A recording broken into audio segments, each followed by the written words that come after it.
Every day is kind of different. Some days it feels like it's been 20 years. Some days it feels like it's been 20 minutes.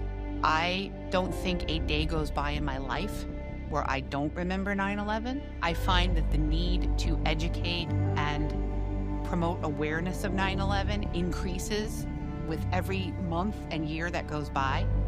2,749 people died on September 11th.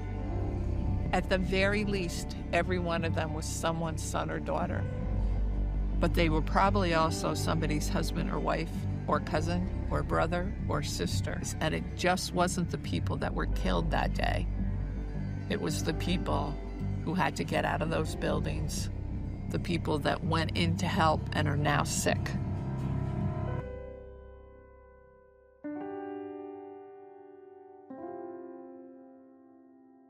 "9/11 started like any other workday in September. I remember coming into work that day, and I just looked at the sky. It was so beautiful. I remember my dad wasn't supposed to work that day.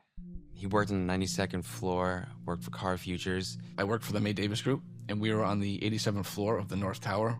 I was in my office on the 82nd floor of the South Tower. I was at my desk in my office at 3 World Financial Center, across the street from One World Trade. Sat at my desk, was checking my emails, getting ready to start working, and then 8:46 is when the first plane hit 6 floors above us.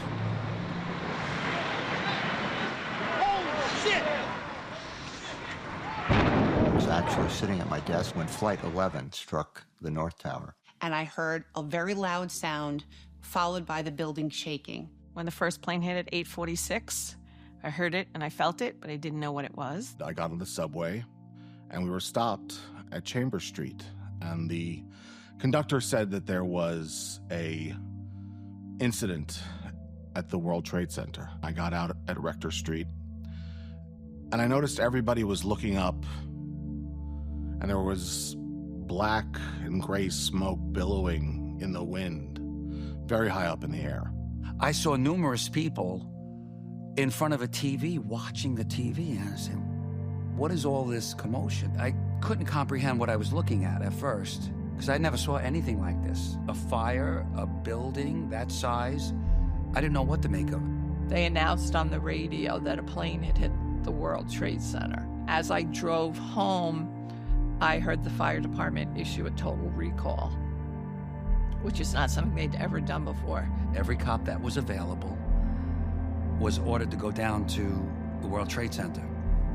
I had this inkling that I was going into something that I never imagined that I would ever as a cop. We stayed in the office for a while till the smoke got too heavy, and we decided, it's time to go. We made a human chain, 14 of us. Tried to go out the back. We couldn't because the floor collapsed, so we couldn't get to the door. Front door was jammed. It was knocked off the hinges, so you couldn't open it. So then we made our way to the last exit, and fortunately that was it. We were able to get out. Once I got to the lobby, there was every type of emergency worker, smashed marble and glass, chaos, people bleeding, and we were advised to go out the door, cover our heads, and not look up. Someone got in my face and yelled, "Run!" And I just took off. I remember going to school, normal school day. Just started first grade, really. And then all of a sudden, pretty early in the morning, I remember everybody just saying, okay, everybody, we're going home. When I got home, my whole family was over. I just ended up going to my bedroom and just hearing crying and screaming. Something all of a sudden very loud and screechy started to vibrate the scaffolding. And imagine the worst piercing noise you've ever heard. I see another plane coming, heading for the World Trade Center, and we heard the big pow. And that's when Flight 175 struck from the south side. It struck my office. My desk was practically at the epicenter of where it struck. Had I been there, I would have been killed instantly. The van that I was in shook, and all we heard was silence on the radio. It was a very eerie feeling. I knew I had to go get my dad. He lived 4 blocks away. Got into my father's building, got up to his apartment, and he's sitting there on his bed, white as a ghost. And I'm like, "Are you okay?" And he just couldn't function. He just said, "The plane just flew over my building." And the instruction of don't look up was constantly repeated. And I guess human nature, you do the opposite, and I did look up. And I will never get those visions out of my head. I first saw giant panes of glass coming towards me, paper, debris. But what I will never forget is the sound and sight of people jumping from the tower.